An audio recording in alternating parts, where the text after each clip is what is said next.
jajarannya ya. Monggo silakan naik ke atas pentas Pak. Silakan Pak Idam Samawi untuk segera menuju ke atas pentas. Dan kami mengundang direksi atau komisaris terlebih dahulu, kami undang Komisaris PT BP Kedaulatan Rakyat. Kami mengundang Bapak Imam Bapak Haji Muhammad Wirmon Samawi SEMIB untuk segera naik mengikuti Bapak Idam Samawi. Kemudian kami juga mengundang Direksi PT BP Kedaulatan Rakyat. Sebagai Direktur Keuangan kami mengundang Ibu Yuria Nugroho Samawi SEMM MSC. Direktur Pemasaran Ibu Fajar Kusuma Wardani SE. Kemudian Direktur Produksi Bapak Baskoro Jati Prabowo Esos.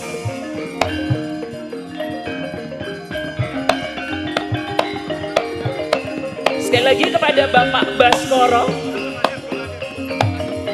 Kemudian kami undang Direktur Litbang Pengawasan dan Bisnis Bapak Yuke Indra Agung Laksana SE. Kemudian kami juga mengundang Direktur Umum Ibu Insinyur Diah Sarjuningrum Sitawati.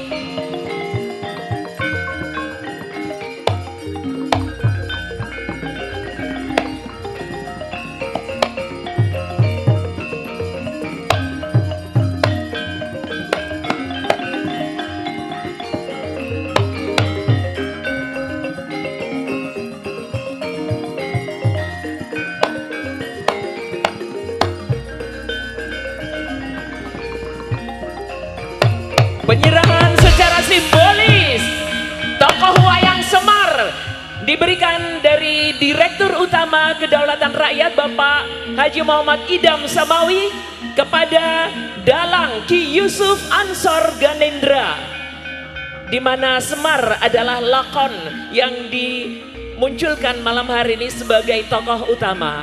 Semar Bangun Kayangan. Dan terima kasih untuk yang telah menyaksikan YouTube yang sekarang ini sudah ribuan yang masuk. Bahkan dari Brunei Darussalam juga sudah memantau. Dari Pati, dari berbagai daerah sudah ribuan yang masuk untuk menyaksikan jalannya pagelaran wayang kulit malam hari ini. Tidak lupa Bapak Ibu yang tidak bisa menyaksikan langsung bisa mendengarkan lewat siaran dari KR Radio 107,2 FM, media informasi dan hiburan.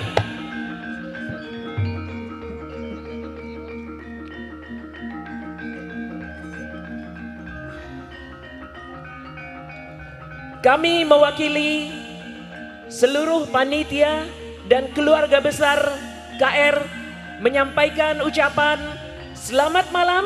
Selamat menyaksikan acara ini sampai tuntas nanti.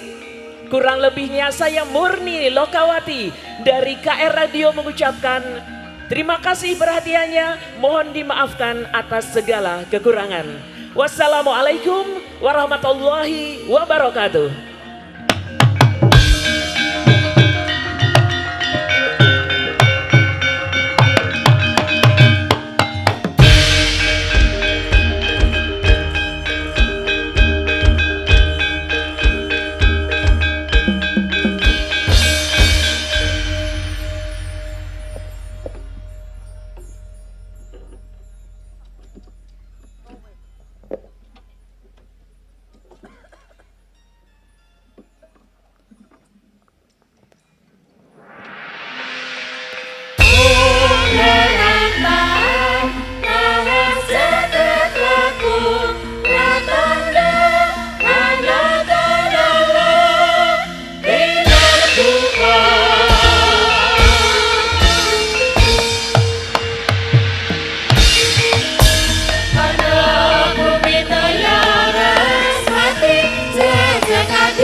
sembah miring ulun kapurba risang amurga ingrat mring sahanan ingkang mring kanan singing tasih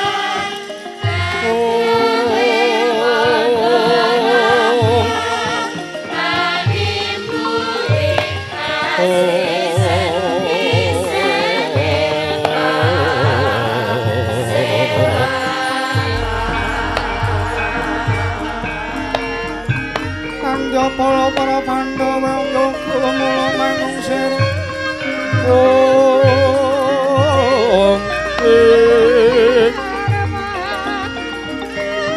mangungsiring prasata Kurawa Kambang Ges Srokapite merot layot sakung ratu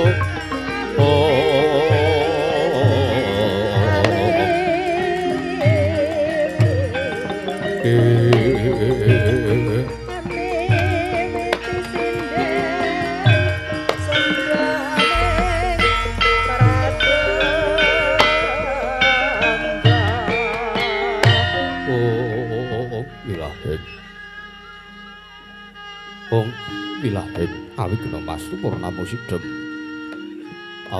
awigna mastu purnama sidam silat mriyewang jagat karana sirang tandha kawisisaning bisana sono sinawung langling belok pesta maksih lestantun lambang Buddha jinantara tutur katula tetula-tulat mare labdeng parabdya winisida ngupama parameng niskara karana dadi ing jaman purwa Gonggo, Gonggo, Tri Gonggo, Durga mendak kala sirna. Pinarditameng lalata mangyo tekap pusana aning gupita tawrengging. Pralambang matumpa-tumpa. Marma panggung panggeng. Panggunggung samurwahing kala sing gebyar dumadining wayang murwa. Purwakaning kandha minarik aruntuting basa dongeng kina ngemusa rasa yen alinaras saya karaos. Mulat sarira hangrasa wani wuruhing diri. Rasa mongsang rumangsani pindhane kaya jalma kang angelo kaca. Jarwe wis arinagop caing carita becik wis kagelar. Emadaring pakliran ya Gusti mirsani pagelaran inggih Purwa. Surya Candra ndarum nyuwang kartika wis nurba kudrating kawasa sahari kang ora tri angidri bawana. Perwateking duk sinogiri gemanti. Temadati petanganing dina sasi warsi windu kang sarta abad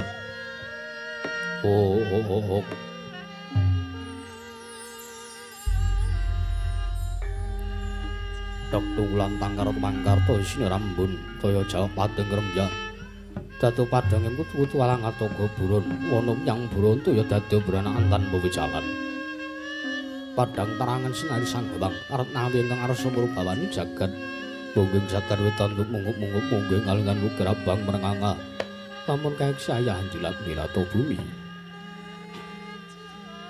saya dangu sumrup sanggewang arko kados meblak kanan kirining abawis mujenar kapur bawan sinari sanggewang basanta tanem tukaton ijo royo-royo hamangku gunung ingkang katon biru moyo-moyo Poceng gunung kinemalan ngundan kasil ing Prabancana lenggat lenggut kanthi kaya gunung Makutha Mega. Tan wetawis dangu seleng kawula dasih. Den rasa angupaya buka karep tegal sawahi. Angluhur silodatan ana pedhoti sinambi sendunan. Sesindinan mikul garu lukune. Giring raja kayane sawanana pirembagan samara wangi. Sangga ngarkasa dangu sayenggil wis katon melok sinari jagat dunung ing kiblat papat loro kidul wetan saha kulon sinari jagat kang samya rebundata arep butujo arep buka kuwung parandene datar wonten ingkang amadani kekuwung ing praja negari ing Amarta ya sinebut praja negari Indra Prasta ya negara ing Bathara Kawarsa ya negari ing Cintakapura Apancarya kinarya pambukaning kandha sak ratri ing mangke negari Amarta dumadi saking pulo-pulo bebanjaran sinasapan toya menawi nambe ombeng samudra binanglangut kang tanpa pagut pegate paningal kapantuk uruting Cakrawala wane-wane cakrek ewa wisik samana kineping jurang corong kinepung gua serung kinarya sesuwing peksi lawet yang sarang burung wonten ugi pasiran tersasana jembar kebegane pasir gumelaring garis ing pinggir tanem duwang rembuyung royo-royo karang witri rawe-raweron klapa bumi subur pasiten mawur satengah nandur tangkar temangkar kawuryan dadi gunung-gunung bebanjengan hangrangsang langit lenggak-lengguk lampahe toya kang mijil saking sendang-sendang ring tirtane iline kang pinara-para pelayune kang tinampi wadhuk benendung-bendung kinari hangileni sawah yang kategalaning Narakesma mokal panguling tetani bebasan datan bumi sajek kangkeng selo sadya tinandra kang merakapi pandya Bathari Silagdar pasabinan yaruk misare kang pinangka pratiwi om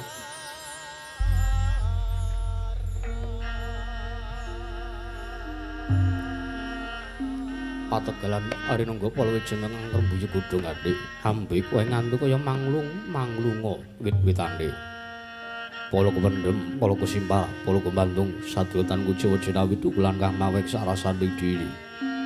Ingon raja kaya tewen sansaya ngrembug lamun sang aglaring manggonan. Lamun wanci surup surya samya bali mring andangi sowang-sowang. Datan ana carane kandhang nganggo nanjing palang labetep saking tindak Durjana Cudi.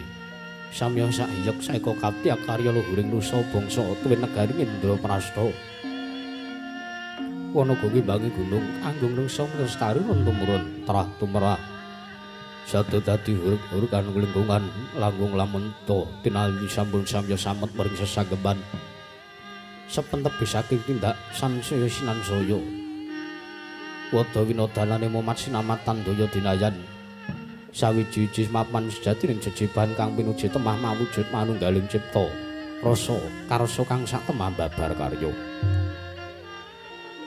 Genggi birasaken negari Ngamarta nalika semelagya mancik mring jaman cana panjang punjung pasir kawukrala jinawi kemari pakarta tata turta raharja dasar guru kang njabare padhang jagat tidur kuku setara padu kuncarane turta kasusring manca praja lah sinenta wae ing kemareng asta pusana ngadil bangsa negari Ngamarta wusana pernahe dewi-dewi lamun kethek Pragusa Buta Praceka Dewa wisik pandhita warat lamun Alendra wenang ajejuluk nenggih Sang Nata Prabu Puntadewa ya Sang Nata Prabu Darma Kusuma ya Sang Prabu Darma Putra ya Darma Wangsa ya Sang Nata Guna Kalikrama ya Sang Ajata Sadrya Sabda Dwija Kangwa ya Sang Prabu Yudhistira Nalendra pakuning bumi ingkang anggung jejegaken kantaman ari sajega lenggahing madaning dampar cana datan mantra-mantri sepating bata riyaya Sang Hyang Bathara Darma Dewaning Labang Ijawanta binayang bayang sangjaning Prahapsara Hapsari manggo kanggo Jaka maloro-loro yayareping samudra daratan nampi pisanipun sangya para kadang nata ingkang sampun kanton ngaglah bergagah yaya prayit nanggema mbung panenggak Pandha Satring Jodipati Sang Raden Arya Werkudara panenggak Pandha Sang Raden Arjuna Nata Dwaraka Sang Prabu Sri Bathara Kresna parandina nampi rawuhipun pandhita ing saka lima srayan saking nagari Ngastina nggih Sang Tapa Begawan Durna dadosaken wedharing lisan Nata Prabu Puntadewa wau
ngarepet srimbi bedaya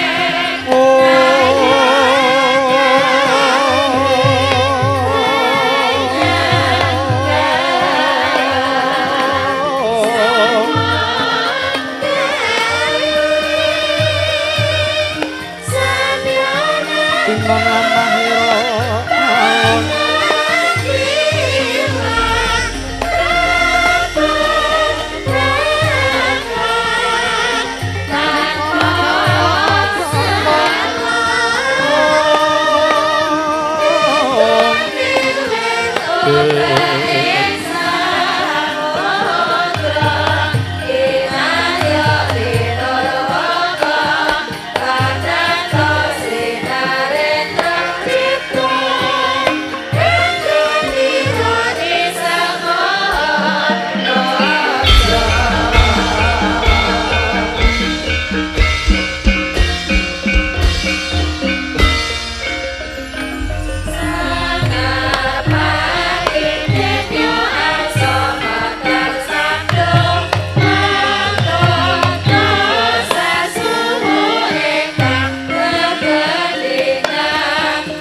Sritinon neng pasewakan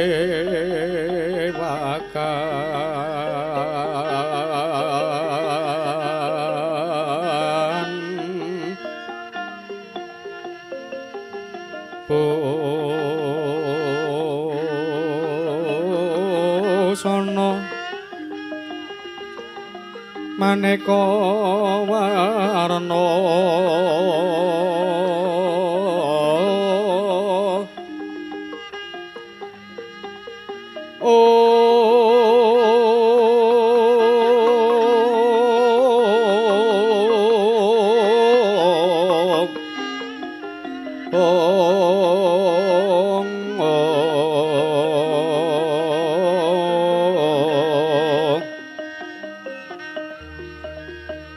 Sebak puspita ing udyana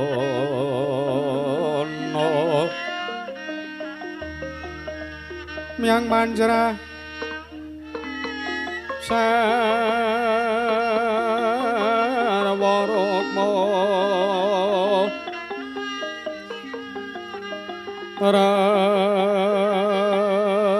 ranggeng manik nara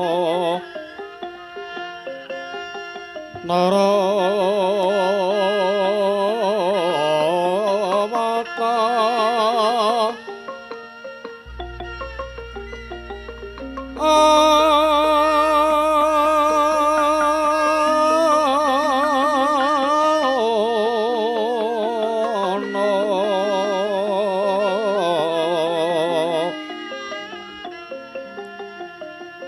obro prabanyo kang su mirat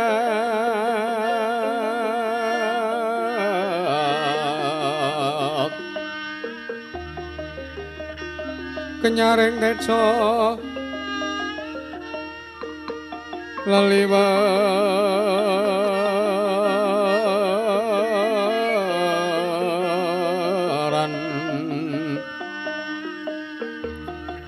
lerki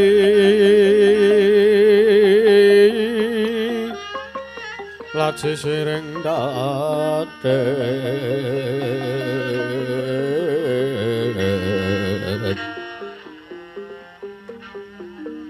wimbo kekala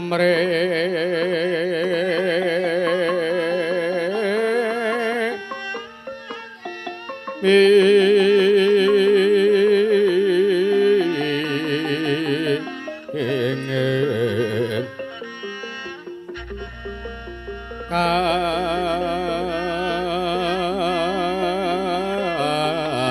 katiupeng maruta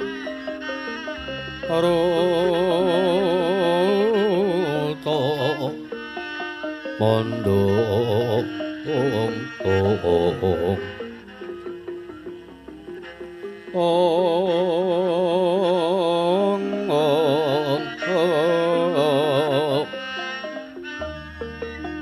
saparan mangambar kongas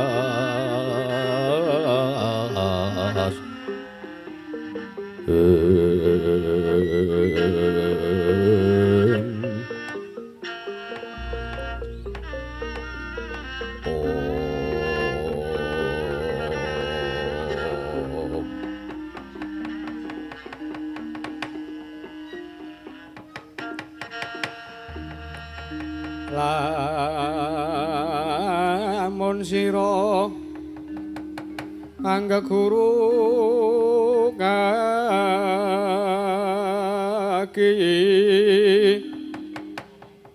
amilya manungsa kang nyata engkang becik martabate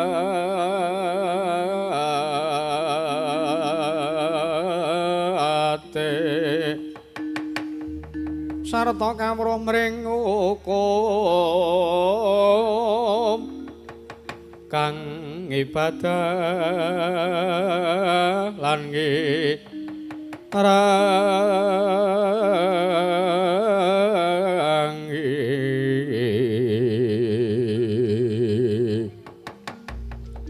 sokoro leh wong topo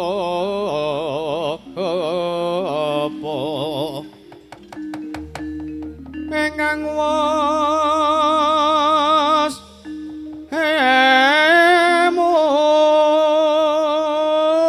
munggul tan mikir pawehing liyan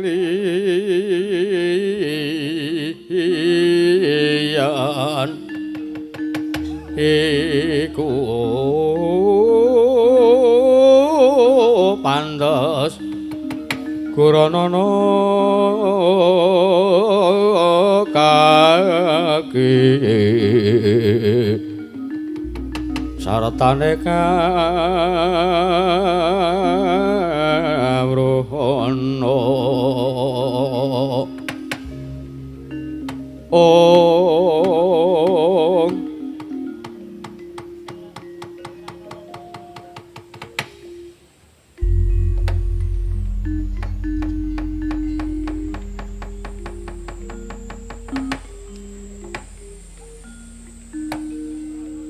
Newang Agung mugi ngayomana marang para janegara ngamarta sawisinipun nun mangke Koko Prabu Sri Bathara Kresna Ndrawati Koko Prabu sadaya lepatipun kang rayipun Darma Kusuma diagung mangaksami ngantos duna dungkap anggenipun kang rayipun Puntadewa badhe ngacarani dhateng rawuh paduka Kanjeng Koko Prabu malah ing sakmangke Koko Prabu para Pandhawa nampi rawuhipun Bapa Nembandurna inggih Paman Kumbayana ing Sukalima ingkang sampun kepareng tedhak rawuh minggah wonten ing Datulaya Praja Negari Ngamarta Koko Prabu Sri Bathara Kresna ya jagat pangestu kayahu Bathara jagat Yayi Prabu kasinggihan sampun ngantos kuwatir saklebeting manah paduka Yayi Prabu Darma Kusuma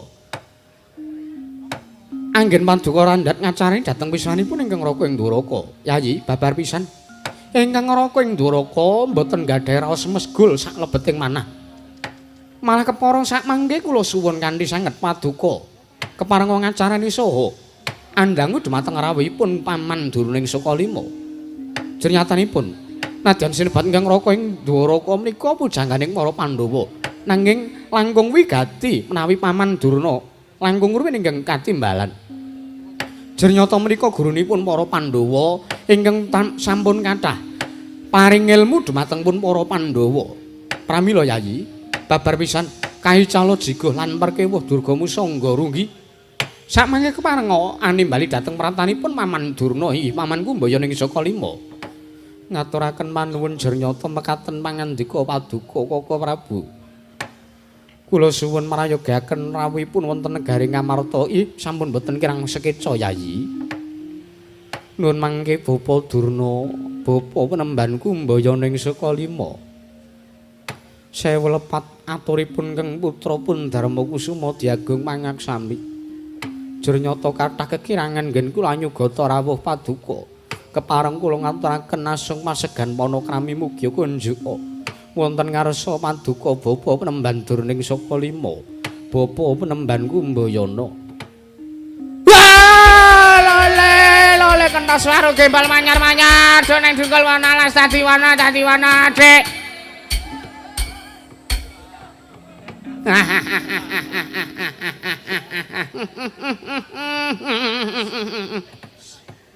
Kula nun inggih Yayi, anak Prabu Darmakusuma, anak Prabu Puntadewa. Kepareng kula tampi. Sanget damel bombong manahipun ingkang Bapa ing Sukalima. Samangke anggen kula sowan wonten negari Ngamarta, pun sugata kanthi kawonten ingkang remenaken. Babar pisan mboten wonten kirangipun, nggih, mboten wonten kirangipun. Ih, ngaturaken manuwun iki. Asung pasegan panakrami sampun ingkang Bapa tampi karya bombong dasmanipun ingkang Bapa ing Sukalima. Mboten langkung kula ngaturaken salam taklim kula mugi katur wonten ngarsa paduka anak Prabu Puntadewa, anak Prabu Darmakusuma Tlik. Inggih Bapa Penemban Durna sampun kula tampi. Damel bombong tiasing manahipun keng putra. Nggih. Mboten langkung kaprayogekaken rawuhipun Paman Durna. Sampun mboten kirang kepenak, sampun mboten kirang prayogi sawan kula. Bapa Durna kula ngaturaken pudya pangestu mugi kunjuk wonten ngarsa paduka Bapa Durna. Oh, anak Prabu Kresna. Inggih.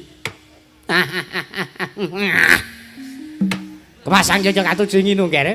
Sekawit kula menika sampun sowan dhateng negari Ndarawati lho.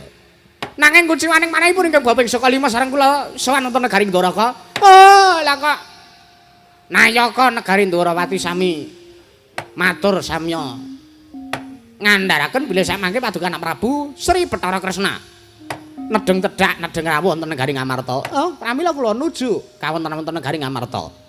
Nggih, Bapa Durna nggih. Salam taklim kula kunjuk nggih. Sampun kula tampi Bapa Durna. Mboten langkung kaprayogakna lenggah paduka. Sampun mboten kirang kepenak. Wah.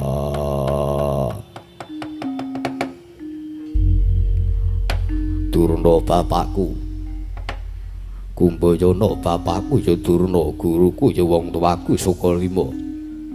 Nggon murawuh ning Prajanegara Ngamarta kinandenana mring Karaharjan. Ya mung aku ngaturke basaku katura Durna bapakku. Lole kentas waru gembal manyar-manyar. Werkudara iya wa anakku wong gagah, anakku wong piteksa, anakku wong jarat Werkudara, Werkudere.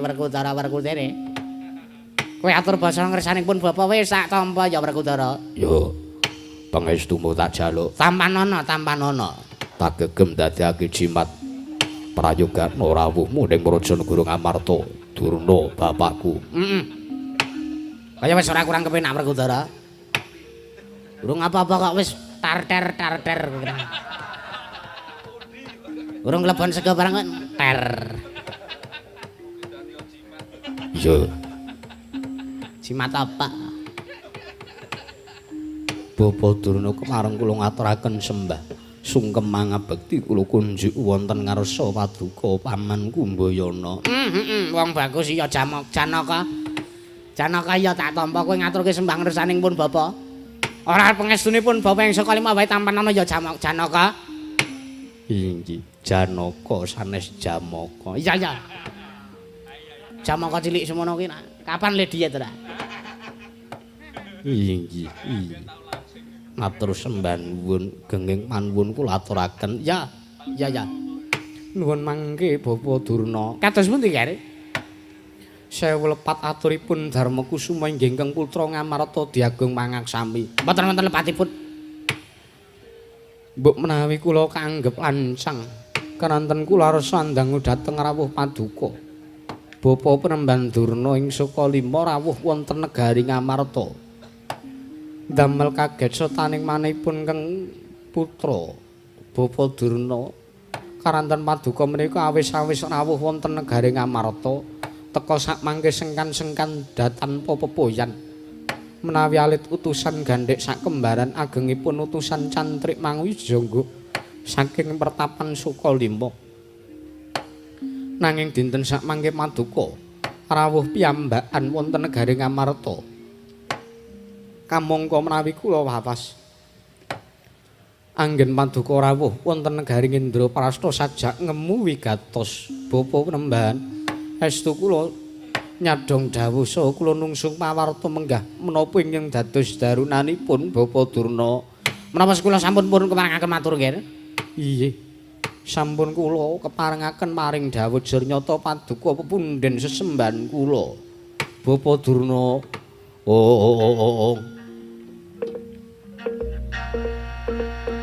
Lengleng ramyan ingkang driya liriwang candra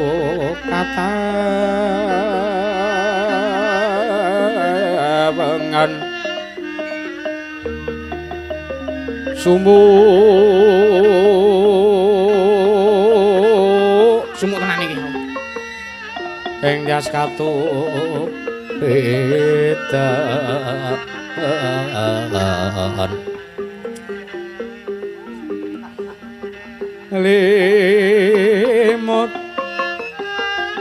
lemot kapyarsaning rujet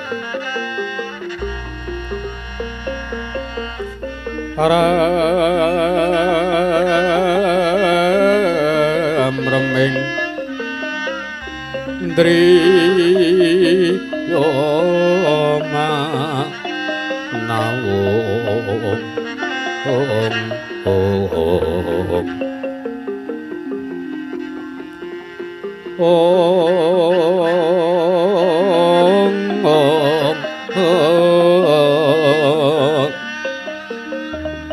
Kekuwunging yewang wisesa tanana kang kuciwa raras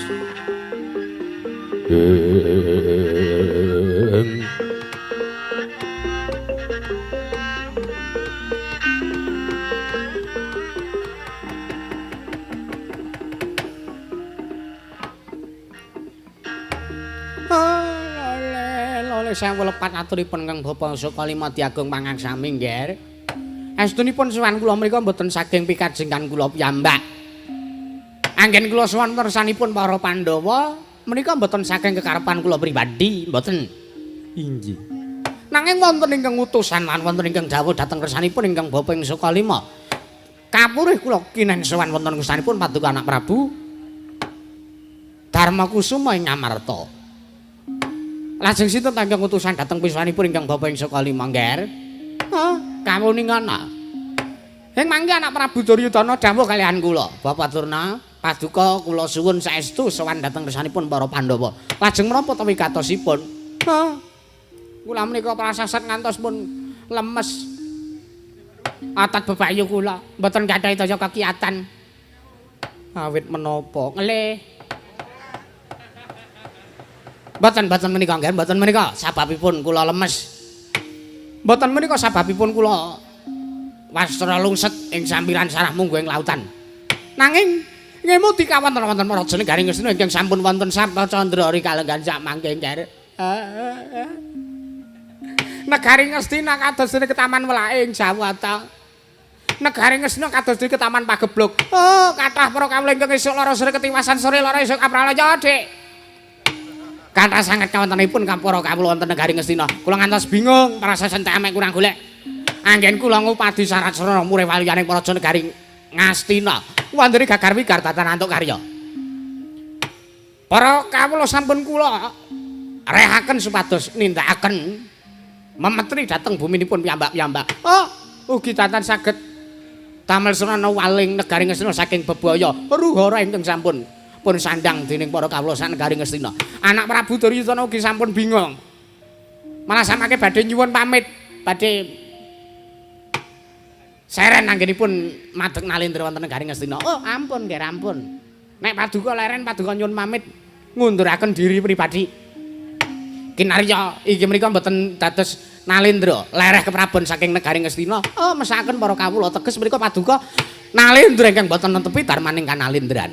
Inggih. Lajeng samangke kula mringgakaken becik dhateng pun anak Prabu Duryudana. Gandeng para Satakrawa menika gadahi kadang. Nuwun sewu lho, Nggih. Janjane kula niki pekewo badhe nyuwun senjata pitulung dhateng Rasa Paduka anak Prabu Puntadewa. Jernyatanipun para Pandhawa menika anggenipun dipun sia-sia. Anggenipun dak sia gesangipun. Ingkang mula saking nyiya gesangipun para Pandhawa menika mboten sae jane mung para Satakurawa. Kula menika ewoh lan perkewet anggen kula badhe nyuwun senjata pitulung. Nanging kathah sami nyebataken lan ngondangaken bilih para Pandhawa menika satreng ngatetaken ati suci pemayung budi rahayu nadyanto sapa wae ingkang sengit kelawan para Pandhawa nanging malah kepara para Pandhawa misungsongake ingkang gajah paribasane dhateng resanipun sinten ingkang boten remen dhateng wontenipun para Pandhawa gumaron ing jagat. Pramila nggih. Kejawi kula tetinjo dhateng kararjanipun para Pandhawa. Kula nyuwun nggih, kula nyuwun kawelasan. Kula nyuwun rasa welas lan asihipun para anak-anak kula para Pandhawa utaminipun Paduka anak Prabu Darmakusuma. Keparenga sak mangke wujudipun pustaka Jamus Hyang Jimat Kalimasada badhe kula boyong dhateng negari Ngastina. Kinarya Srana tumbal wadaling praja negari Ngastina ke Taman Pagebluk. Malah sak mangke kula rayi ugi sampun sowan dhateng negari Ndarawati nggih. Ing pangangkah kula menika badhe nyuwun ngambil wujudipun Sekar Cangkok Wijaya Mulya inggih Sekar Cangkok Wijaya Kusuma. Kagunganipun anak Prabu Sri Bathara Kresna. Pangangkah kula badhe kula ginakaken srana ngusadani para kawula ingkang nandhang rubeda, nandhang lelara, nandhang pagebluk manyangkara. Menika nggih. Menika anggen kula sowan namung badhe ngebun-bun enjang jejawah sonten kula menika namung badhe nyuwun dhateng Paduka anak Prabu Darmakusuma kula badhe ngemis ugi dhateng Paduka anak Prabu Sri Bathara Kresna. Mekaten. Menawi wujudipun pustaka Jamus Hyang Jimat Kalimasada kaliyan anak Prabu Ndarawati menawi Sekar Cangkok Wijaya Mulya pun paringaken dhateng kersanipun ingkang bapa ing sekalima. Matur nuwun sanget, matur nuwun sanget. Ternyata sampun ageng lelabuhan Paduka anak Prabu Puntadewa lan para Pandhawa anggenipun sampun mitulungi dhateng gesangipun para kawula kathah sak negari Ngastina nggih. Matur sembah nuwun, matur sembah nuwun. Ya jagat pangestu karo wayahku Bathara jagat Bapa Durna. Kula wonten timbalan. Kaget sotaning manahipun kang putrapun Darmakusuma sareng midhanget pangandika Paduka. Teka ngrantos kawontenanipun para kawula negari Ngastina. Nanging wasmanten Bapa. Kados pundi? Ingkang putrapun Puntadewa menika Pandhawa gangsal. Pandhawa gangsal menika ugi nggadahi pujangga. Pujangganipun Pandhawa inggih Kaka Prabu Ndarawati. Tindak sak pecak. Obah sak klimah tartentutan satetarusan dhateng resanipun Kaka Prabu Ndoraka menapa pun keparengaken. Lah mriku langkung prayogi. Taren karo sedulur menika ingkang utami nggih, menika ingkang langkung wigati. Inggih. Kaka Prabu, kula wonten dawuh Yayi. Kados pundi menawi wujudipun pustaka Jamus Hyang Jimat Kalimasada pun aturaken dhateng Bapa Penemban Durna. Ya jagat pangestu kara. Yayi Prabu, kula wonten nimbalan. Miturut pangandikanipun Bapa Penemban Durna menika kula taliti menika leres ingkang dados pangandikanipun. Inggih. Jero sabda Brahmana Raja datan kena wolawali. Menika estu ingkang dipun dawuhaken dening Bapa Penemban Durna menika estu. Keparenga sak mangke Yayi Prabu Darmakusuma masrahna wujudipun pustaka Jamus Hyang Jimat Kalimasada dhateng kersanipun Bapa Penemban Durna. Malah ingkang Raka ing Ndoraka ugi badhe ngaturaken wujudipun Sekar Cangkok Wijaya Kusuma. Sekar Cangkok Wijaya Mulya kinarya srana usadaning para kawula negari Ngastina ingkang nandhang ruhara nandhang rubeda. Yayi.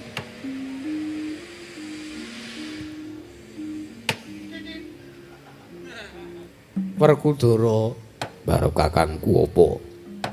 Kepiye munggo siadi yen to wujuding pustaka Jamus Hyang Jimat Kalimasada diaturke ana ngarsaning Bapa Penemban Durna di barep apa Werkudara? Nek kowe ndahar aturi Werkudara, gage wenehno. Kono ngopo aku matur kaya mangkono?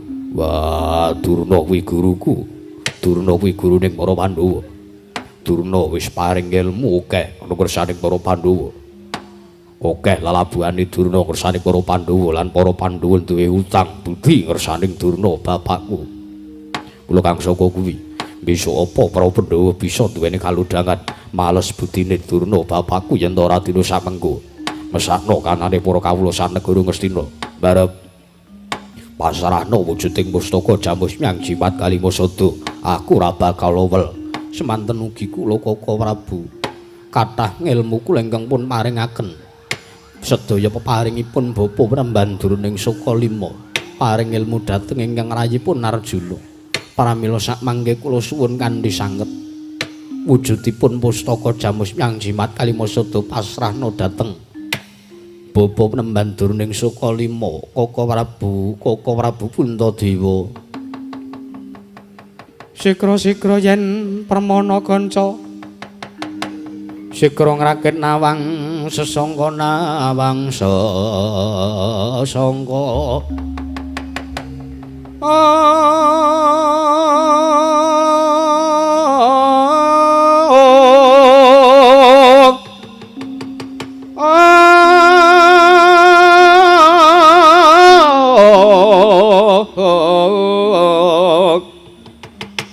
Nalendra mbak marwa sing sang katriku mulung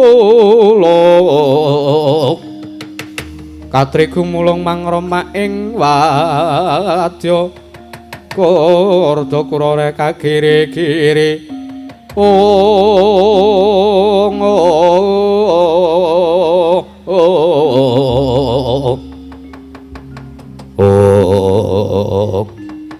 Segebyar katarikul heng kono ta wae. Tidhemadening pasewakan nenggaring Amarta.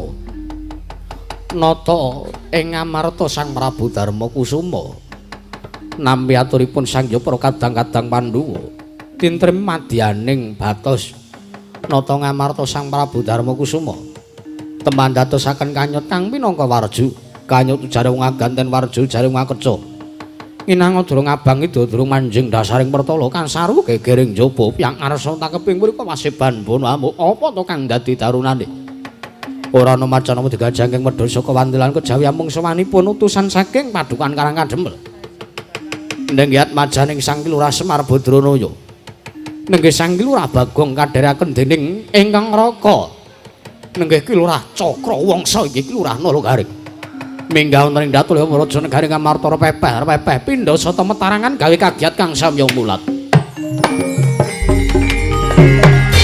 Puri budaya budaya denatri Moretu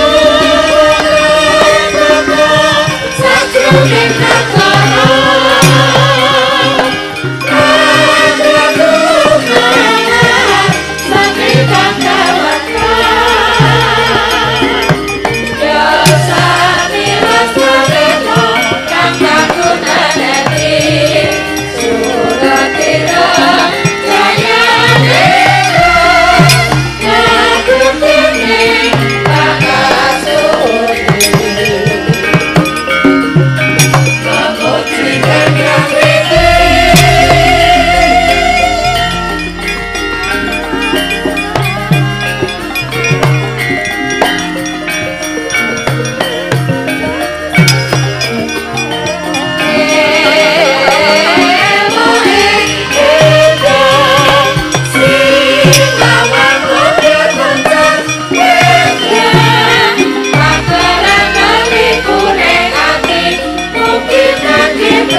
Sinong mati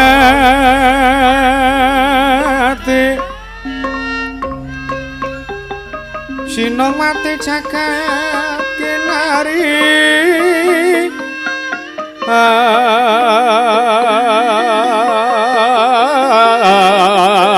among mbak lumembak ombak ing samudra ae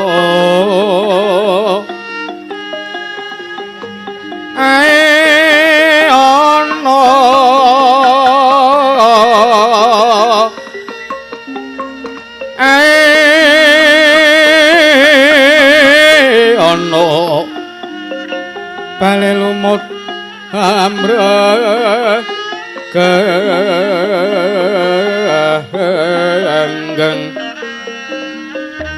awito denceng-dencengan oh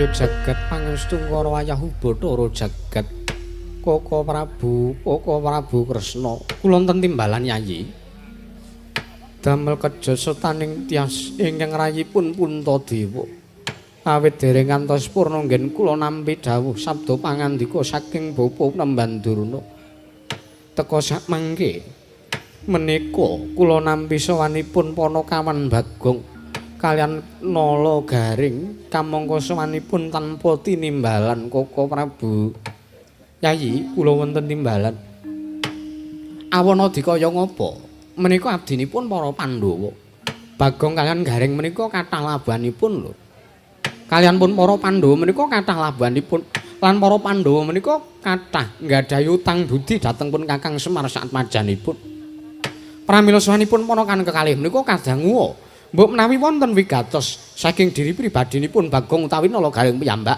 utawi malah kepara pun dawuhi utawi pun utus dening Kakang Semar kinarya sawanungsanipun para Pandhawa mekaten Koko Prabu kula aturi mrayogaken lenggah paduka sampun boten kirang sekeca ora mengkata dhisik Panakawan Bagong sawise aso kang dadi napas asat kang dadi riwe padha kanthi prayoga lan arah harja slamet sowanmu Panakawan Bagong nonamit pasang kaliman tabe tinebena ngiladuni dumawahing tawang-tawang linepatna ing tolak manuk apa Bagong manuke sapa lho kok manuk sapa prita ukarane iki lho tulak manu oh senes manuk dudu oh nggih linepatna ing tulak manu sinuwun sedaya pataturipun kang abdipun Panakawan Bagong diagung pangaksami mboten langkung Paduka Gusti kula ing Ngamarta inggih Ndara Puntadewa inggih sinuwun Prabu Drubreksa nimbali dhateng Andango dhateng rawuhipun utawi sawanipun inggih praptanipun ingkang abdipun Panakawan Bagong sawan kula wilujeng boten manggalangan setunggal punapa tansah pinayanganing kawidadan nering sambikala tedhakipun ingkang abdipun Bagong wonten negari Ngamarta mboten langkung kula ngaturaken sembah pangabekti kula kunjuk sandhaping pepada paduka Gusti kula Ngamarta sinuwun Prabu Puntadewa ya iya jangkep ukaramu lan tata kramamu Yai non sendika inggih ngatur bekti ngarsaning sun pangestuning sun wae tampanana dahat kalingga murti anu murda prayogakna sowanmu Bagong sampun boten kirang prayoga sinuwun Nala Garing padha kanthi slamet sowanmu Panakawan Yai Nokna nggih sampun prayogi lan pinayunganing kawidatan ing sambi kala sawanipun ingkang abdi pun nala garing sinuwun. Namung saderengipun punten dalem sewu kula ngaturaken sembah sungkem pangabekti kula kunjuk sandhaping pupada paduka Gusti kula ing Amarta Sinuwun Prabu Panji Gelung. Siapa? Kok Panji Gelung iki wayang ya, Reng? Ora ketrapruk. Ketoprak. Oh iya.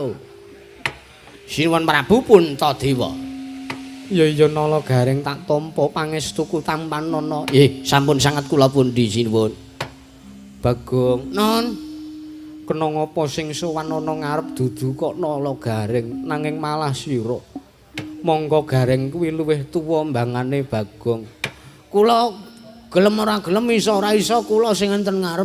Kula sing diutus kalih bapak, kula sing matur ngersanipun ingkang kawogan ingkang kula sowani nggih menika pun Sinuwun Prabu Puntadewa. Merga napa? Gareng niku nek kon matur malah ming klera-kleru omongane. Wong niki wingi santen bar gejala bisu. Gejala bisu. Astu niku omong klera-kleru sasar susur. Doreng mbok presake engko gek gejala bisu.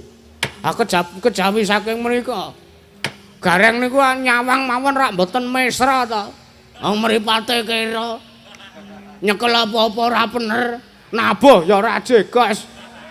Wong tangane tekle mripate kira sikile becik apa sing arep dikalapke saka gareng ora wurungan mengke nek matur enten ngarep gareng sing matur sane paduka malah ming mirang-mirangke ngoten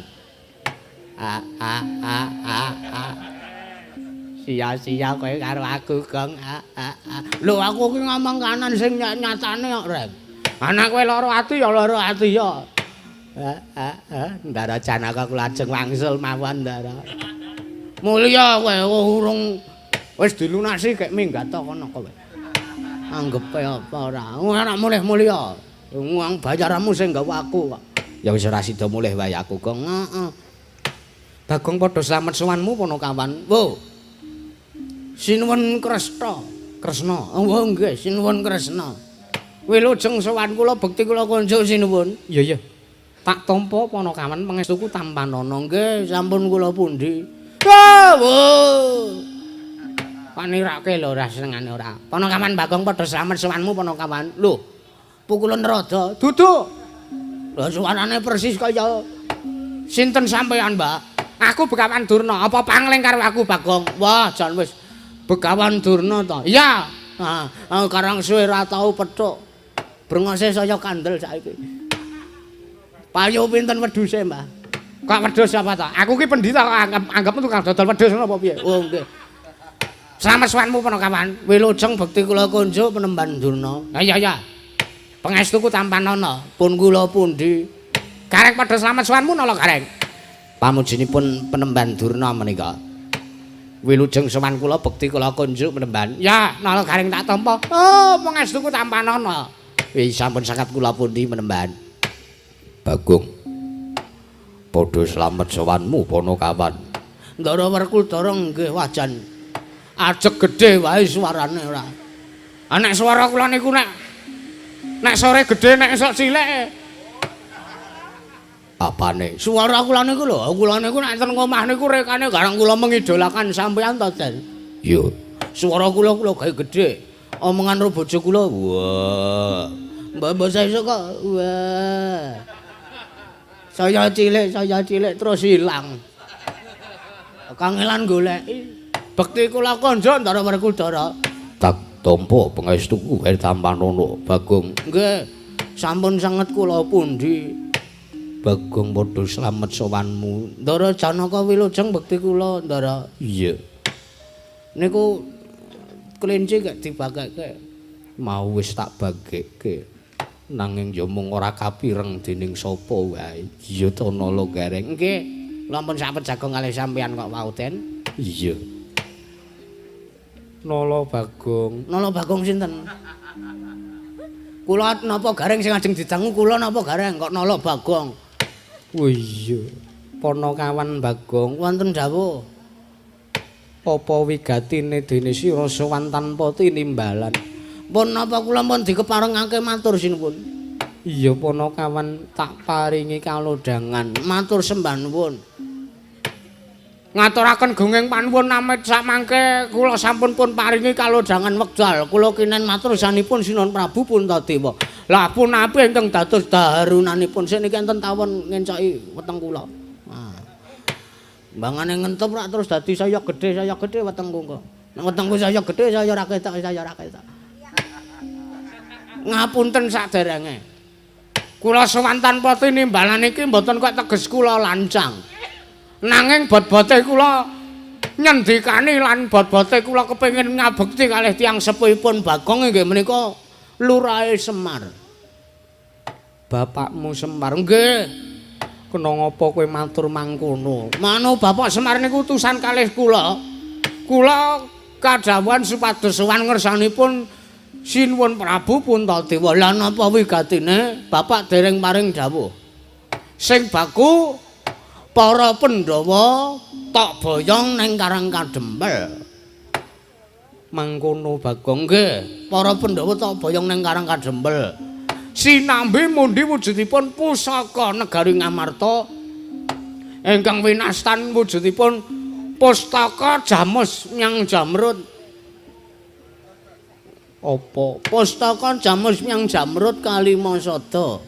Pusaka negari Ngamarta kedah kaboyong dhateng ing Karang Kadempel sareng kaliyan Pandhawa gangsal rawuhipun dhateng padukuhan Karang Kadempel. Lah napa sing dadi wigatine kula ora ngerti. Merga bapak ora bloko karo kula ning ketoke bapak wau pun bloko kalih Gareng. Mulane iki Gareng kula jak kula kanthi niki ben dheweke matur wigatine apa kok bapak ngresake pengen para Pandhawa gangsal cacahe rawuh teng Karang Kadempel sinambimu diwujuding pustaka Jamus Myang Jamrut Kalimasada kajenge Gareng sing matur. Mau jare kowe wae sing matur. Merga jaremu Panakawan Gareng kuwi nyawang wae ora mesra. Merga paningale kira tangane ceka, sikile becik. Kok saiki tok kon matur. Aku arep mulih wae, Gong. Mulya. Aku kowe lara ati karo Sinuhun Puntadewa, aku memang lidasi nambung aturku kok. Kowe matur wigatine bapak apa aturna reng? Oh nggih. Kula kaparengaken matur nggih Sinuhun. Iya nala Gareng matur. Nggih, wau niku bapak paring dawuh bener. Bagong sing diutus teng sowan teng ngersanipun para Pandhawa janjane kula niku ora dijak karo Bagong. Ning bot-bote kula niku nggo pengantep-antep. Bot-bote kajenge para Pandhawa niku pirsa apa sing dadi wigatine bapak kok ngersake kepengin para Pandhawa gangsal rawuh teng Padukuhan Karang Kadempel sinambimu diwujudipun pustaka Jamus Myang Jimat Kalimasada. Menika bapak kepengin bangun kayangan.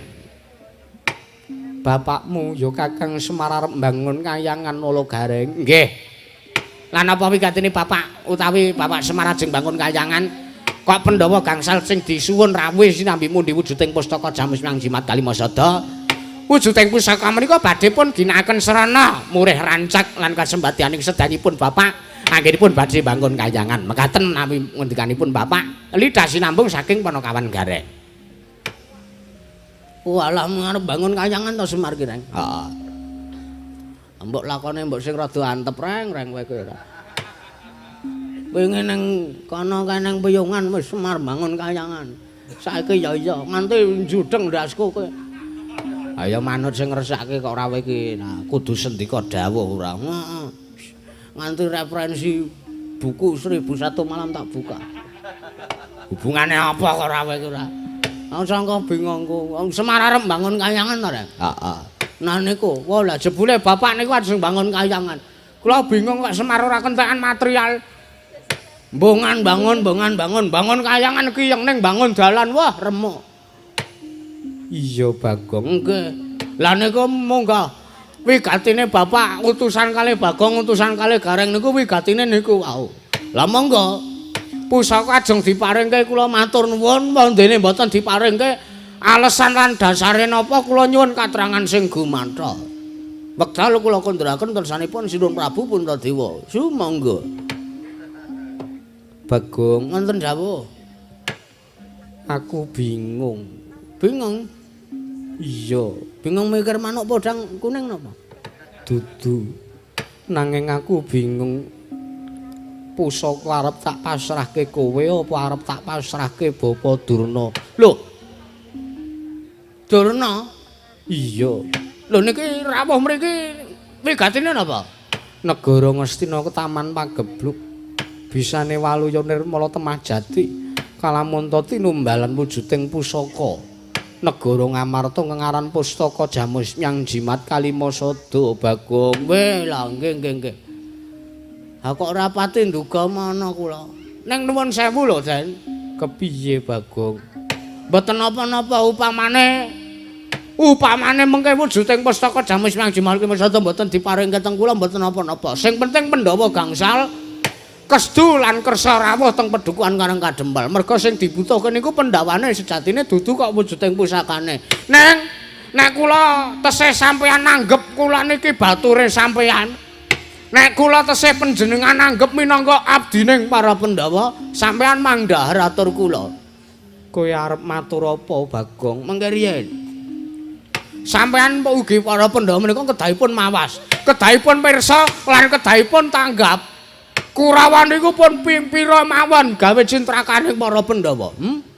Kurawan niku wis ping pira mawon gawe sengsarane para Pandhawa. Wiwit para Pandhawa tesih kuncung ngantos sakmenika nganti gelung. Wiwit Pandhawa tesih lare nganti sakmenika gerang bongkang.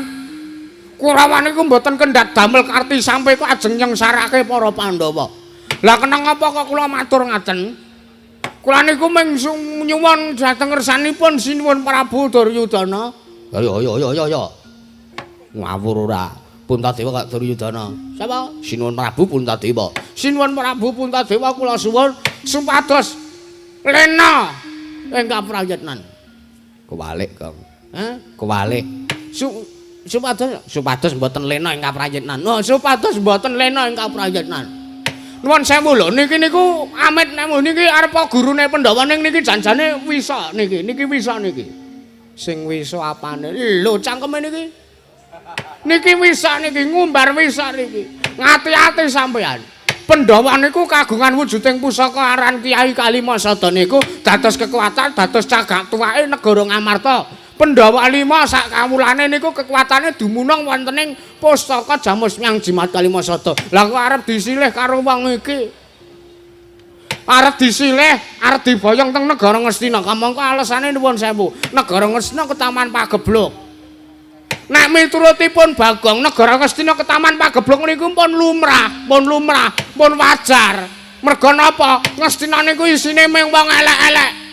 Ngastina niku isine mung wong-wong buangan. Gento kabeh sing teng negara Ngastina niku. Ngoten. Dadi nek umpama negara Ngastina niku Ketaman Pagebluk wis sak lumrahe, merga Gusti arep ngelengke karo kawula negara Ngastina ben supaya emut niku mun lumrah. Ana Ketaman Pagebluk kok malah arep disingkirke. Aku kudune ra dienggo evaluasi, nggo introspeksi diri ya, Reng. Heeh. Ngerti ra tegese evaluasi ki apa ngerti ra? Apa? Wah, sing ngomong ora ngerti ukarane artine apa. Introspeksi diri ki apa ta? Introspeksi diri kuwi ya, Gang. Tak awangi. Introspeksi diri kuwi iso ngajeni marang wong tuane. Aku ngomongi ya mung kleru wae kok. Introspeksi diri kok ngajeni karo wong tuane kuwi kewajiban ora introspeksi. Apa? Heeh. Ayo sari kaya. Niku pun sak lumrahe nek negara Ngastina Ketaman Pagebluk. Sing ping pindhone kula ngrasa ganjel. Ganjel kula napa? Niki kok ajeng digawe tumbal. Ana pusaka kedaden Sekenalendra Digdaya, pusaka kadewatan. Kula ngerti sejarahe Kalimasada, kula ngerti merga kula ngetutke Pandhawa wiwit cilik nganti sakmenika mukti ngawibawa Nyakrawati Mbahu Denda wonten negari Ngamarta kula ngerti. Kula niki wong tuwa wareg mangan gemalan jagat legiasi ning kanan. Niku pusaka pawitan niku pusaka nggo dasar negara, nggo dasar sewijine negara ana kawulane, ana nayakane, ana nalendrane. Kok arep nggo tumbal. Cobi mang gagas. Cobi mang petung kanthi pemikiran logis. Yuridiksi kurikulum-kurikulume kedah cetha. Ngapa kok dienggo tumbal? Lah niku rak malah bebayani nek umpama mengke kelakon sampean pasrahke teng niki. Truwelu niki. Amangke malah kacintrakan. Wong sing ora seneng karo para Pandhawa angel mijet wae ngranti banyu sinaring nek gawe cintrakane para Pandhawa. Sebab Pandhawa wis ora duwe dasar, Pandhawa wis ora duwe paugeran. Wekasan wong nek sing wis ora duwe dasar urip, ora duwe paugeran, ora duwe adeg-adeg urip, wong niku gampang disengsarake, wong niku gampang dicilakane. Iya, ora meh ya mikira. Mang Penggale. Mang Penggale, sorry kaya karang kula niku wis membara pidato kula. Iya, Bagong. Cobi Mang Penggale. Ngoten. Ya nek tenan negara Ngastina ke Taman Pagebluk. Nek ora, engko gagane iki mung utusane Bathara Paya. Sapa reng? Sapa Bathara Paya sapa? Sing mangan bocah Sukerta, Bathara Kala. Kok Bathara Paya ora? Nek Bathara Paya terus kok lakone Murwa Paya ngono. Ora ya wagu ta, Gong kowe. Gagane iki mung utusane Bathara Kala. Kula men iso apal kok kula karo gerak-gerike Durna niku. Durna niku mesti bersekutu pidak jempol kalih Gandala mayit. Ngoten, Reng? Heeh. Bathari Kinasih Durga. Kok Kinasih Durga ora? Kayangan Surdaya. Kayangan Surdaya niku mesti ora wurunga pustaka Kalimasada dijaluk saking pangmasipun para Pandhawa digawa Durna. Nah, nek Pandhawa pun lena merga Pandhawa ora ndek kekuatan, Bathara Kala turun teng negara Ngamarta mak celirit, mak jenggunggut. Pandhawa digaglak kok laup-laup wareg nganggo sega. Niku napa sampean ajeng kelakon? Napa kelakon para Pandhawa kelangan uripe? Ming merga sampean kelepyan, sampean lena lho sinuwun.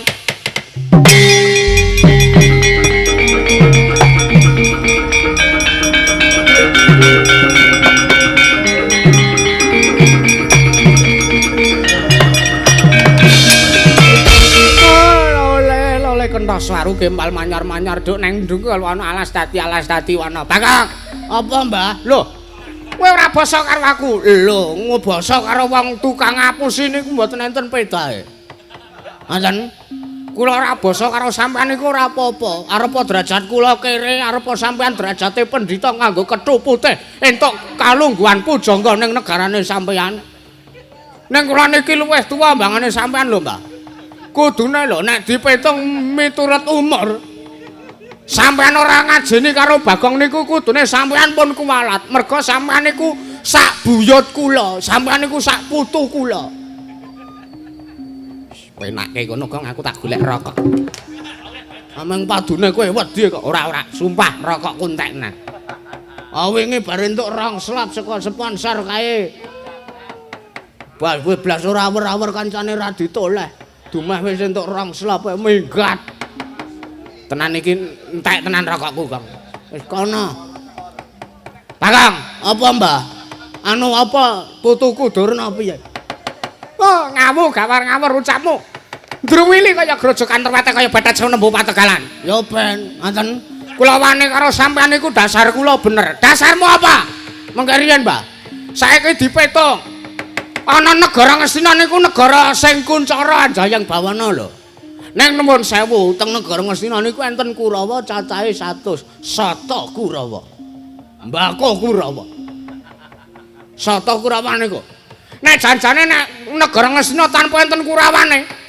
Negara Ngastina tanpa enten Kurawane niku tak kira negara Ngastina sing ora iso ke Taman Pagebluk merga kawulane niku padha manekung manembah marang ngersaning Gusti Kang Maha Kawasa. Wekasan Gusti paring ayam, paring tentrem, paring jenjem dak ngersanipun para kawula sak negara Ngastina. Nanging piye manah gandeng negara Ngastina niku enten Kurawa. Kurawa niku watake nista, budine Candala angkara watake nista, budine Candala candalane nista angkara watake. Niku sing dadekke negara Ngastina ke Taman Pagebluk, Mbah. Sampeyan kudu iso nglejah lho eneng kene iki. Bagong, nun. Oh, lah kok sembetengan aturmu kowe ngiyas karo Begawan Durna. Kowe cubriya karo aku nek aku ki arep gawe sengsarane para Pandhawa. Oh, ora bakal, Bagong, ora bakal. Nuwun sewu, wong ki ora nek sing ngerti kok. Giri lusi jalmotan kena kinira, kedung jero iso dijajaki atine menungsa sapa sing ngerti, Mbak. Sampeyan iso daki-daki omong kaya ngoten niku, sampeyan iso daki-daki omong nek negara Ngastina ke Taman Pagebluk. Lahire sampean ngomong ngoten ning batine sampean nyilih pusaka Ngamarta ming arep nggo gawe cintrakane Pandhawa. Niku iso uga kedaden lho, Mbah. Sampean niku tesih menungsa kedunungan ina lali salah hapes lan mati kaya kula. Betake kula kedunungan ngelih.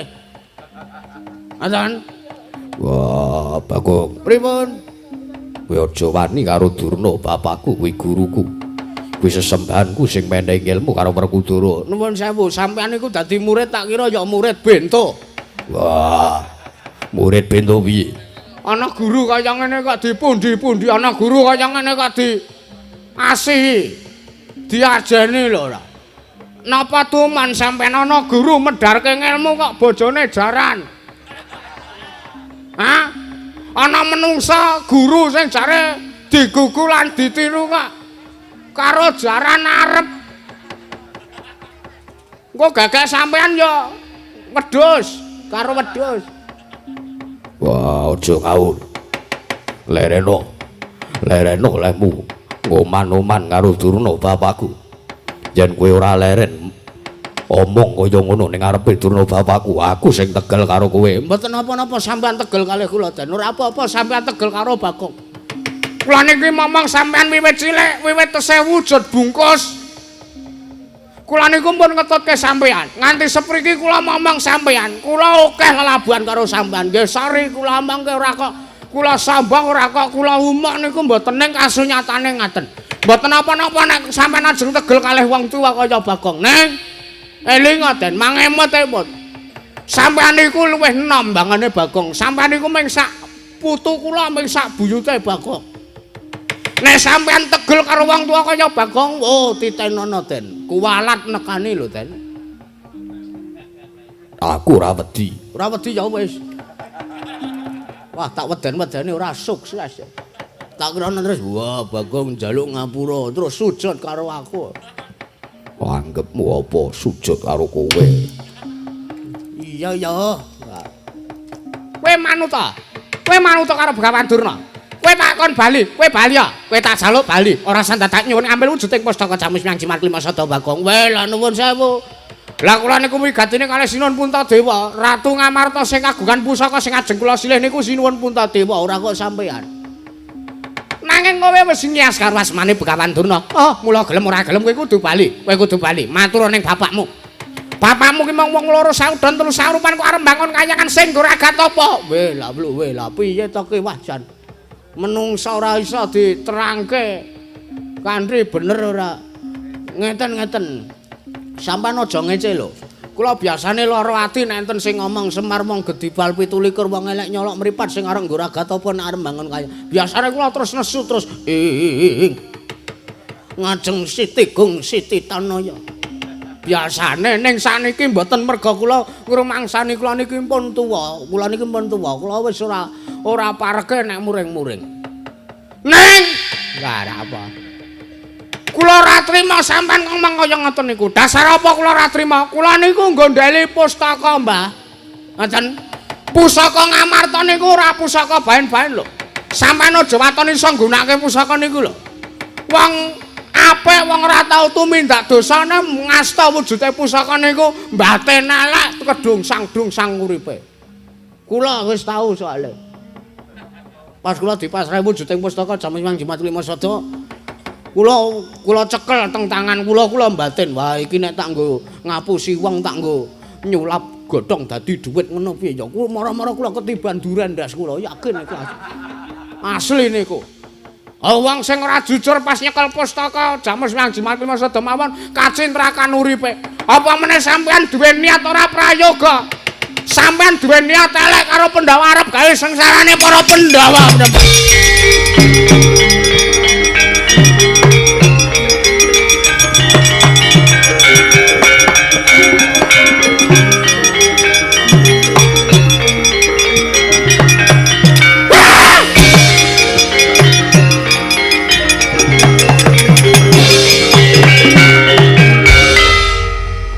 Kesuwen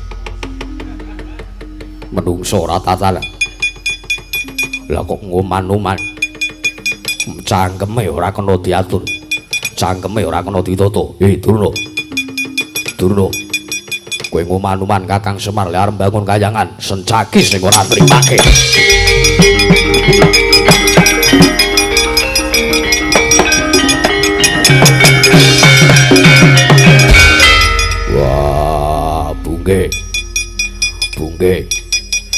mungsuhmu Werkudara.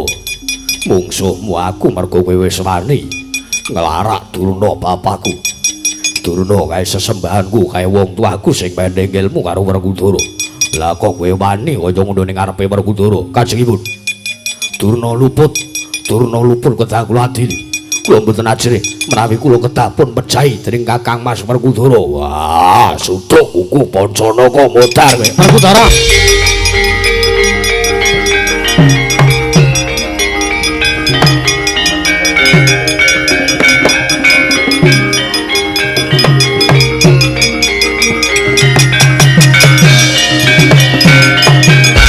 Werkudara sing sareh sing sareh nek Werkudara sia-sia karo sencaki pun Kakang sing ora nrimake. Ayo gage didukke. Sencaki diudhunke. Wah, bungkek luput kajengipun Kakang Prabu. Sampun pun pambengi kula badhe pun pejahi dening pun Raden Werkudara. Cangkemmu Yohan. Wah, asik iki. Tak botoane. Dandara Werkudara. Bagong wi. Niku wau mboten meh nglarak. Begawan Durna ning wau keteng anu. Kula tekan mriki teng jaba pun omong-omongan kalih kula. Apa wi? Ndara sencaki niku lho. Bagong, ning jero enek Durna. Engko nek ana kalodhangan padu aku tak maju tak larake sirahe. Wah, edan. Mboten Kakang Mas, mboten. Bagong mriku cangkeme ping tumbak cucukan. Weh, lah seksine wong semene mbane, Jek. Areng ngapusi apa kowe? Dipiting sing seru mawon to. Wah. Kakang Prabu. Werkudara jetan Werkudara. Culke. Sencaki diudhunke. Nek kowe ora manut karo pun Kakang tiban senjata cakra. Wah. Aduh sencaki. Kok dadi kedarang-darang lelakonmu. Werkudara ku ya sak geleme dhewe tenan kok ora. Ana karo adine kok ming waton dimbrukke.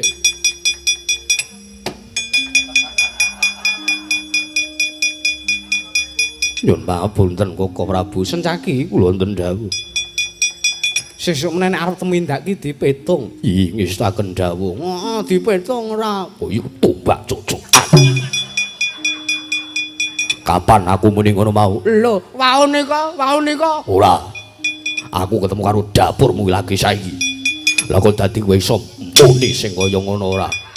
Berarti kula wau nyetel wayang teng headset.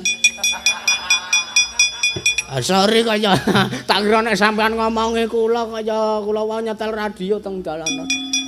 Nek arep tumindak kuwi dipetung. Ih, isaken dawuh. Nyun papunten boten badhe kula wangsuli melih. Diteni kowe. Mula Sara Arut Durna.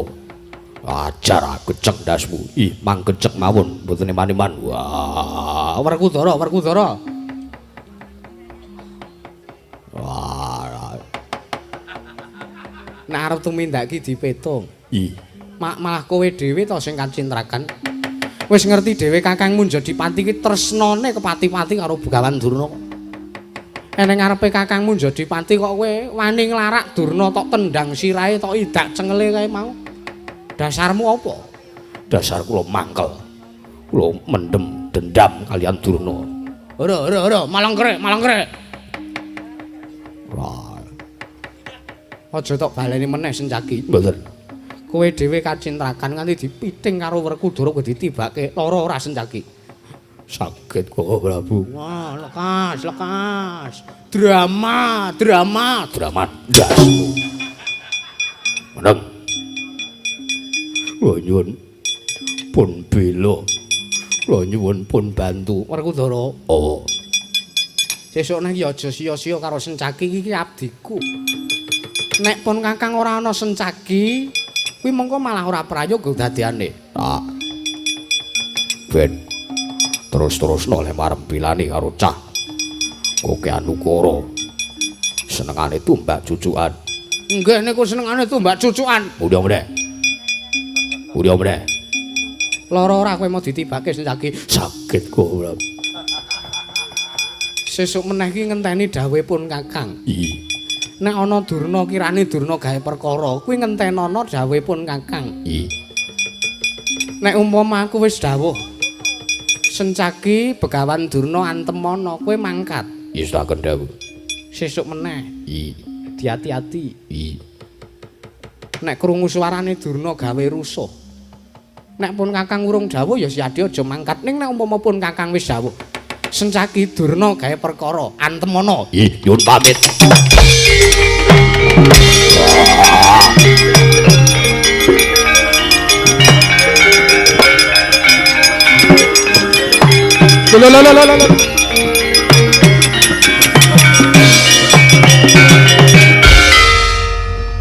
Edan tumbak cucukan. Ora kowe iki ngopo?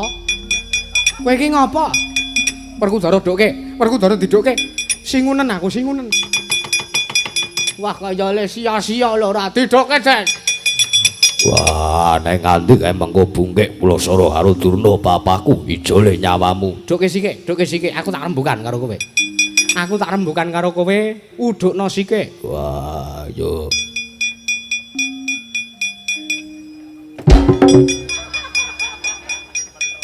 Ngawur ora.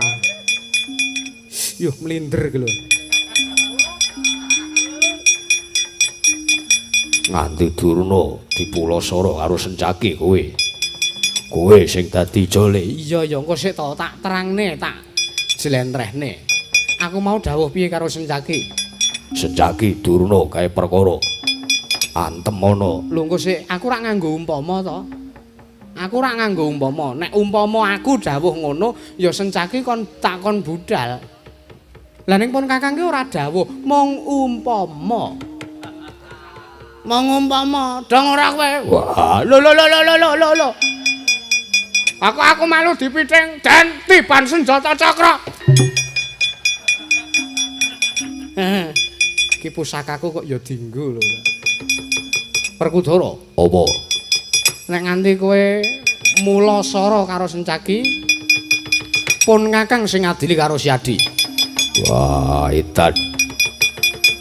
Monggo Sencaki wis kebacut budal arep mulasara karo Durna. Aku sing ora ngrupake.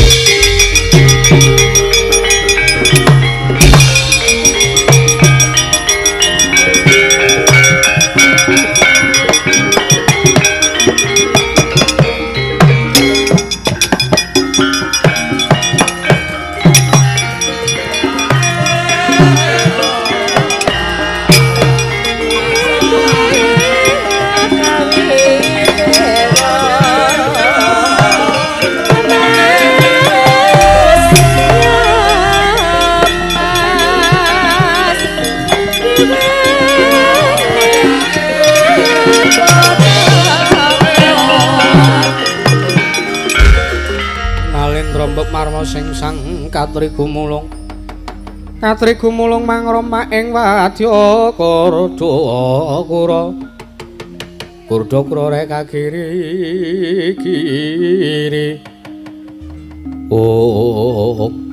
Koko Prabu kriwikan dados grujukan geguyon dados tangisan Yayi kula wonten timbalan nuwun sewu sedaya perkawis menika kula wau pun jering perkara namung wonten ki Lurah Bagong. Lho.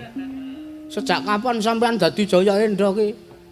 Lho, Jaya Endra piye? Lah kok kula sing disalahke lho. Ora tak takon, nggih. Sing nantang padu karo Begawan Durna mau sapa? Kula. Dasarmu. Dasar kula nggondhali pustaka. Merga kula ora ikhlas nek wujuding pustaka kajeng diboyong karo Kurawa. Meng arep ndene niat elek karo para Pandhawa. Lah karepmu, lah karep kula gondheli. Mongko kae Durna nggawa Kurawa segelar sepapan. Weh lah. Tenan apa? Iya. Kowe tanggung jawab. Tanggung jawab. Nggih. Tekate lah. Wis diutus karo bapak.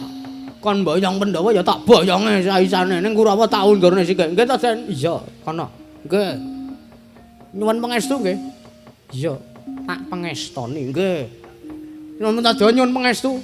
Iya Bagong tak pangestoni. Nggih.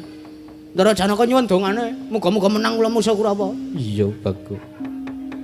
Menang musuh Kurawa aja kalah nggih.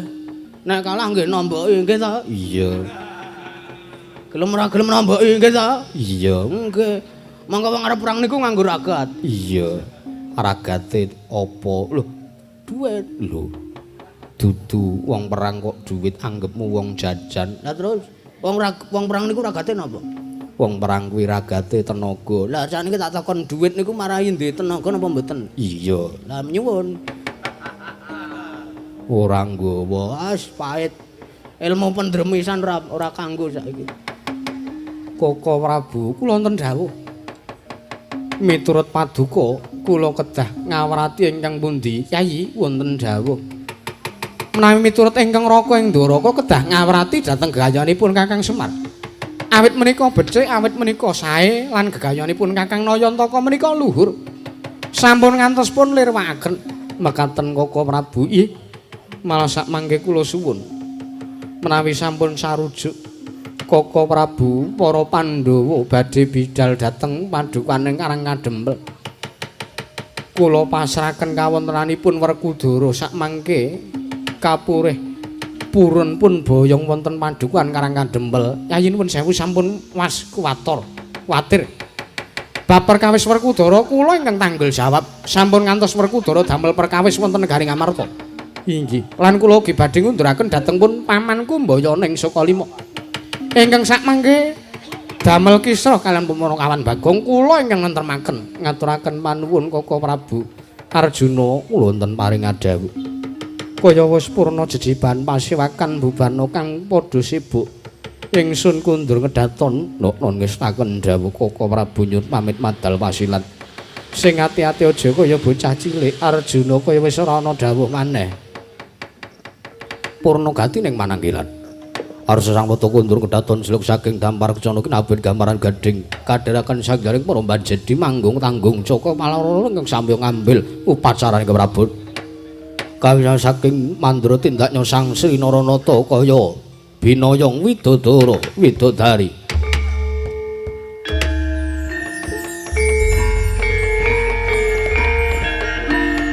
Oh